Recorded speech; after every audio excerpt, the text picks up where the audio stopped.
Mount Abu में बीते 30 घंटे में लगभग 290 मिलीमीटर करीब 12 इंच बारिश दर्ज की गई है।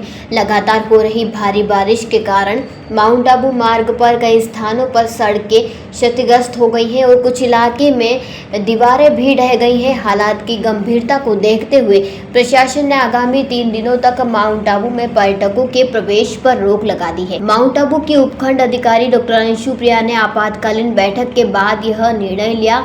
उन्होंने बताया कि वर्तमान स्थिति में माउंट आबू आने वाले पर्यटक फंस सकते हैं या परेशानियों का सामना कर सकते हैं। भारत का ब्लॉक बाबजी एएससी ब्लॉक, मजबूती एसी स्टील जैसी, न रेती न सीमेंट न तराई की है झंझट। भारत का नंबर 1 ब्लॉक ISI व ISO मार्क से प्रमाणित भी है। MP राजस्थान का सबसे अत्याधुनिक प्लांट। अगर आप भी चाहते हैं बाबजी एएससी ब्लॉक मंगवाना तो आज ही संपर्क करें।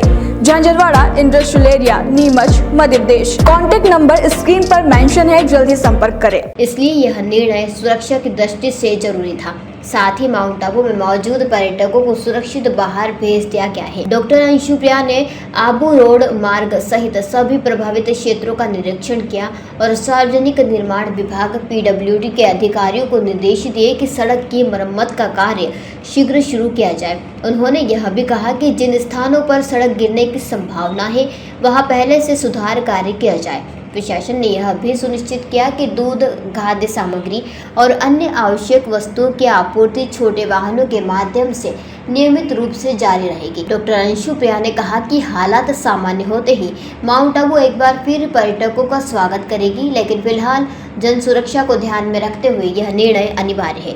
हमारे संवाददाता अनिल एरन ने डॉक्टर अंशु प्रिया उपखंड अधिकारी से की खास बातचीत, देखिए एक रिपोर्ट। जिन पर्यटकों ने बुकिंग करवा रखी है, कल रात में जो एडवाइजरी जारी हुई थी उसमें हमने पर्यटकों से रिक्वेस्ट किया है कि कम से कम इस वेडनेसडे तक, बुधवार तक आप माउंट आबू आने से बचें। और मैं आप सभी लोगों से ये भी रिक्वेस्ट करूंगी कि माउंट आबू में आप नेक्स्ट वीकेंड आए। नेक्स्ट वीकेंड माउंट आबू बिल्कुल दिल खोल के आपका स्वागत करेगा। पर्यटकों के आने से क्या समस्या होगी? ट्रैफिक बाधित होगा, क्योंकि रोड का रिपेयर का काम भी चल रहा है। इमरजेंसी में जो हमें चीज़ें करवानी पड़ रही है वो भी हम करवा रहे हैं। तो हम चाहते हैं कि जो भी पर्यटक आए उनका हम अतिथि देवो भव के तहत स्वागत कर पाएँ, उनको कोई भी किसी प्रकार की दिक्कत ना हो। तो इसीलिए मेरा पर्यटकों से रिक्वेस्ट रहेगा कि कम से कम आने वाले 3 दिनों तक, वेडनेसडे तक आप माउंट आबू ना आए और अगले वीक माउंट आबू आए। माउंट आबू आपका स्वागत करेगा। मैडम, ये रोड टूटा है, इसकी क्या वजह थी और इसके बाद क्या प्रिकॉशनरी मेजर्स लिए जा रहे हैं? बिल्कुल, कल ऑलमोस्ट 3 बजे के आसपास हमारी जो ये रोड है आबू रोड से माउंट आबू जाने वाली, वो थोड़ी ज़्यादा मात्रा में खिसक गई है और इसके अलावा भी 1-2 जगहों पे इस प्रकार के क्रैक्स आए हैं। तो जैसे ही हमें रोड टूटने की सूचना मिली, वैसे ही हमारी टीम ने यहाँ पे पहुँच के बैरिकेडिंग करवा दिया। बैरिकेडिंग करवाने के बाद एक आदेश भी जारी हुआ जिसमें कि जितने भी भारी व्हीकल्स हैं उसके आवागमन को हमने अग्रिम आदेशों तक रोका हुआ है, ताकि हमारी रोड सलामत रहे। परंतु साथ ही साथ जो भी लोकल लोग हैं और जो टूरिस्ट ऑलरेडी माउंट आबू में वीकेंड्स पे आए हुए थे, उनको छोटी गाड़ियों के माध्यम से निकालने का प्रयास किया गया। और माउंट आबू के जो स्थानीय लोग हैं उन्होंने भी इसमें बहुत कोऑपरेट किया और कल हम बहुत ही सुरक्षित पूर्वक काफ़ी सारे टूरिस्ट को यहाँ से निकाल पाए। रात के 9 बजे के बाद जो है वो ट्रैफिक को पूरी तरह से रोक दिया गया था, क्योंकि कल रात बारिश बहुत ज़्यादा थी और यदि ज़्यादा बारिश में ट्रैफिक का मूवमेंट रात में होता है तो बहुत खतरा है कि किसी की कोई दुर्घटना या कोई इस प्रकार की जनहानि ना हो पाए। अभी तक किसी भी प्रकार की जनहानि नहीं हुई है। ट्रैफिक भी बहुत स्मूथ है। कल देर रात एक मीटिंग भी ऑर्गेनाइज की गई थी जिसमें कि एसेंशियल सप्लाईज़ का स्टॉक लिया गया था कि अपने यहाँ पेट्रोल, डीजल या फूड आइटम्स वगैरह कितने हैं। इन सब चीज़ों का स्टॉक लेने के बाद हमें पता चला कि माउंट आबू में अभी हमारे पास किसी भी आपदा से निपटने के लिए पर्याप्त मात्रा में सारी सामग्री और एसेंशियल सप्लाईज़ मौजूद हैं।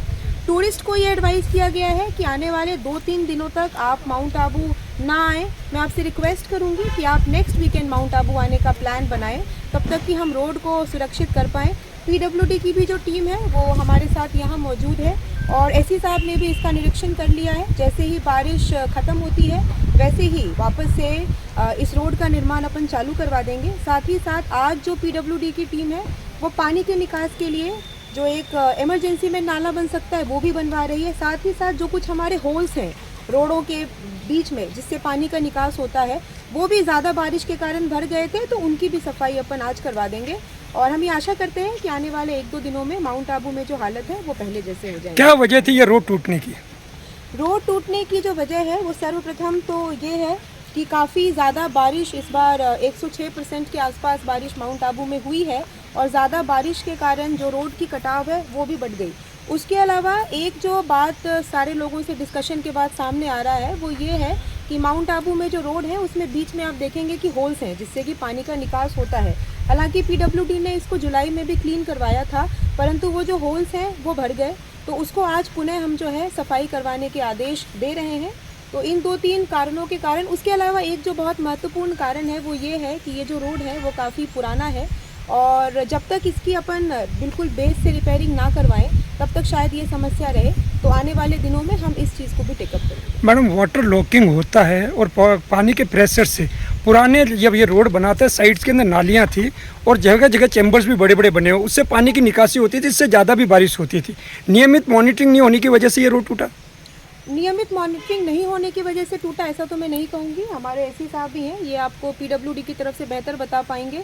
अभी जुलाई अगस्त के महीने में भी इसकी क्लीनिंग हुई है, परंतु ये बात बिल्कुल सही है कि हम इसमें और बेहतर, पीडब्ल्यूडी इसमें और बेहतर मॉनिटरिंग कर सकती है, और यदि रेगुलर इंटरवल्स पे इसको चेक किया जाए तो हम आने वाले जो अपनी आपदा है उससे सुधर भी सकते हैं। ऑलमोस्ट हमारी आबू रोड से माउंट आबू जो सड़क जाती है वो टूट गई है। अभी हम सभी उसी स्थल पे खड़े हुए हैं। कल भी शाम को रोड टूटने के पश्चात मौके का निरीक्षण किया गया रेवेन्यू, फॉरेस्ट और पीडब्ल्यूडी के साथ, और आज वापस से इसका निरीक्षण किया गया है। कल जब रोड टूटा तो हमने पूरे रोड की जो है वो बैरिकेडिंग करवा दी। एक एडवाइजरी भी जारी हुआ, जो माउंट आबू में कल वीकेंड था तो वीकेंड के हिसाब से टूरिस्ट को क्या करना है, क्या एहतियात बरतना है, और हमने कल शाम तक ऑलमोस्ट जो भी माउंट आबू में टूरिस्ट थे वो वापस सुरक्षित अपने अपने स्थान पर चले गए हैं। ये बहुत अच्छी खबर है। उसके अलावा जो रोड की रिपेयरिंग की बात है, पीडब्ल्यूडी की तरफ से भी निरीक्षण कर लिया गया है, और जैसे ही बारिश से हमें निजात मिलती है रोड का जो रिपेयरिंग वर्क है वो वापस से पुनः चालू हो जाएगा। कल रात के 9 बजे के आसपास एक मीटिंग भी ली गई एसडीएम कार्यालय में, जिसमें जितने भी एसेंशियल सप्लाईज हैं, पेट्रोल, डीजल, खाने के पदार्थ, दूध, सब्जी, उन सब का स्टॉक लिया गया, और माउंट आबू में किसी भी आपदा से निपटने के लिए पर्याप्त संसाधन, पर्याप्त सोर्सेज मौजूद हैं। किसी को भी घबराने की और डरने की आवश्यकता नहीं है। आज हमारे ऊपर कुदरत भी थोड़ी मेहरबान है, क्योंकि सुबह से बारिश काफ़ी कम है, तो हम आशा करते हैं कि आज शाम से लेके कल तक बारिश रुक जाएगी, और जो रोड का सिविल वर्क है रिटेनिंग वॉल कंस्ट्रक्ट करने का वो भी शीघ्र अतिशीघ्र चालू हो पाएगा। माउंट आबू के लोगों से मेरा रिक्वेस्ट रहेगा कि जैसे आपने पिछले दिनों में प्रशासन का बहुत सहयोग किया है वैसे ही आप सहयोग करें। हमने सारे आपातकालीन नंबर्स भी जारी किए हैं। किसी को किसी भी प्रकार की समस्या हो तो हेल्पलाइन नंबर्स पे जुड़ सकते हैं, कॉल कर सकते हैं। इसके अलावा जो भारी वाहन है उनका मूवमेंट अग्रिम आदेशों तक बाधित रहेगा। छोटी गाड़ियों के माध्यम से जो लोकल लोग हैं वो ट्रैवल कर सकते हैं, और जो एसेंशियल सप्लाईज हैं वो भी छोटी गाड़ियों के माध्यम से मूव कर सकते हैं। तो आप सभी सुरक्षित रहें और प्रशासन का सहयोग दें। प्रशासन आप। माउंट आबू से अनिल एरन की रिपोर्ट।